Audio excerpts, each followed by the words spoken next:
दोस्तों, जय श्री राम। आज हम सुनाएंगे गीता प्रेस गोरखपुर कल्याण की मासिक पत्रिका के अंक से प्रकाशित पढ़ो और समझो करो से भक्तों की खुद की अनुभव की कथाएं, उनके ऊपर गुजरी हुई कथाएं। तो ये मैं आपको सुनाने जा रही हूँ। कृपया आप हमारे इस चैनल को ज़्यादा से ज़्यादा लोगों को शेयर करिएगा ताकि सभी लोग भगवान के भक्त बने। कथा का शीर्षक है गीता पाठ के अद्भुत चमत्कार। सुनाने से पहले हम फिर से एक बार कहते हैं कि ये सत्य कथाएं हैं।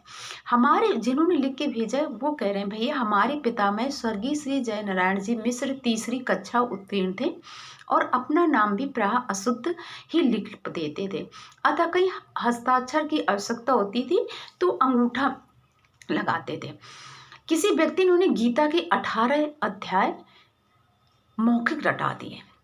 वे नित्य पूरी गीता के श्लोक बोल बोल कर अभ्यास करते रहते थे और उनके कहने का मतलब पितामह यानी बाबा का स्वभाव बन गया था कि गीता के श्लोक उन्हें प्रतिदिन पढ़ने हैं, पूरे करने हैं।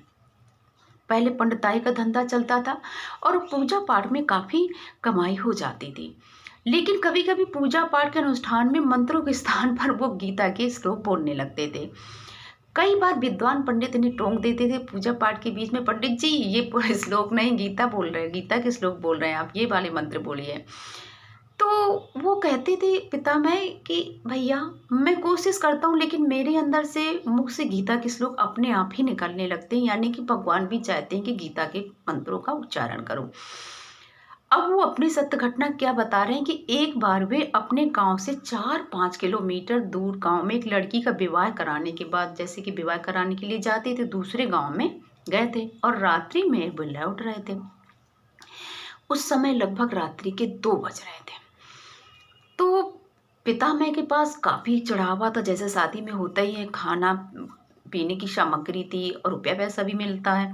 तो उस समय पैदल चलने के अलावा अन्य कोई साधन भी नहीं था। वृद्ध शरीर तो था ही, वो लाठी टेकते टेकते चल रहे थे अकेले। रात्रि में जनशून्य जंगल का रास्ता था। तभी अचानक बच्चों के रोने की आवाज़ें और पत्थर गिरने की वारदात होने लगी। जैसे भीषण जंगल में खूब सारे बच्चों के रोने की आवाज़ें उन्हें सुनाई देने लगी, पत्थर गिरने लगे अगल बगल। अब इन्होंने अपने समझ में नहीं आ रहा था मैं क्या करूं, तो उन्होंने अपने विवेक से वहीं रास्ते पर जूतियां खोलकर अपने पैरों की जूती उतार दी, आसन जमा लिया और श्री कृष्ण का ध्यान करते हुए गीता का सास्वर जोर जोर से मतलब मौखिक पाठ करने लगे। कुछ ही समय में जो उपद्रव मच रहा था, जैसे आधी रात में जंगल के बीच में 2 बजे रात में बच्चों की रोने की आवाज़ें, पत्थर गिरना, ये सब अपने आप शांत हो गया, कुछ भी नहीं हुआ। फिर उसके बाद इनकी आंख खुली तो एक व्यक्ति ने आकर कहा, बाबा कहाँ जाना है, इधर आधी रात में बीच जंगल में आसन जमाए क्यों बैठे हुए हैं? तो उन्होंने कहा, भैया मुझे अपने गांव जाना है। तो फिर वो बोले, बाबा उठिए, तुम्हारे गांव का रास्ता दूसरा है, उठो चलो मैं तुम्हें सही रास्ते पर छोड़ आता हूँ। वे उठकर उसके साथ चल दिए। रास्ते पर जब उन्होंने गांव का रास्ता मतलब गांव के बाहर पहुंचा दिया पंडित जी के, तो वो जो भेजने वाले थे भैया वो जाने लगे। तो फिर कह रहे हैं कि मेरे पिता ने जी ने पूछा कि बेटा भाई तुम कौन हो और कहाँ जाओगे?